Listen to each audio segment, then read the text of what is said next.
अभी गुजरात के सूरत शहर में 21 करोड़ की लागत से बना हुआ पानी का टैंक पूरी तरह टेस्टिंग के टाइम पूरी तरह ढह गया। अब आप लोग को ये लग रहा होगा कि हर चीज में तो आप लोग को नेता नजर आते हैं कि नेता लोगों ने फिर किया होगा, लेकिन ऐसा नहीं है। इसका वजह यह है कि वो ओवरलोड की वजह से ढह गया। ओवरलोड मतलब उसमें वो टंकी पहले से ही करप्शन भ्रष्टाचार के लोड से फुल थी, और उसके उसमें टेस्टिंग के लिए जब पानी डाला गया तो भ्रष्टाचार का लोड और पानी का लोड दोनों ऐड हो गया। ऐड होने की वजह से वो टंकी ओवरलोडेड हो गई, अब वो गिर गई।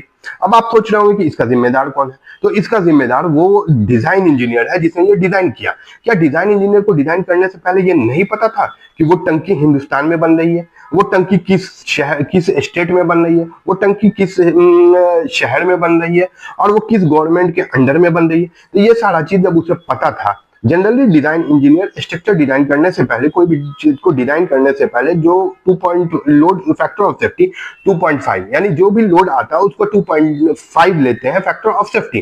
तो क्या इस इंजीनियर को 5.5 नहीं लेना चाहिए था? अगर मान लीजिए कि कुछ नेता खा लेते, कुछ नेता खा लेते, कुछ टेंडर में खा लेते, कुछ हमारे सरकारी एग्जीक्यूटिव इंजीनियर खा लेते, और जो बचा हुआ बाद में कुछ अगर कॉन्ट्रैक्टर भी खा लेते, तो ये सब मिला के भी कितना खाते? 4.5 खा लेते। कम से कम 1 तो बचता। अगर फैक्टर ऑफ सेफ्टी 1 भी बच जाता तो टंकी एटलीस्ट टेस्टिंग के टाइम तो नहीं ढहती। हाँ, भले ही 5 साल बाद ढह जाती, आ, और 5 साल बाद वो ढह जाती, लेकिन टेस्टिंग के टाइम तो नहीं ढहती।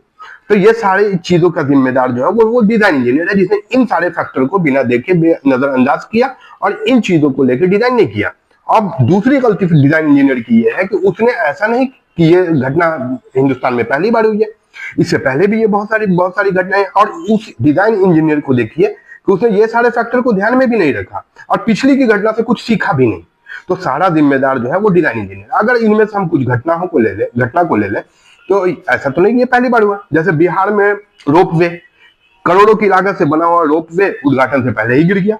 अब दूसरी घटना ले ले, बिहार के अररिया में विकास का पुल उद्घाटन से पहले ही गिर गया। राजस्थान के झुंझुनू जिले में उद्घाटन से पहले ही सड़क बह गई।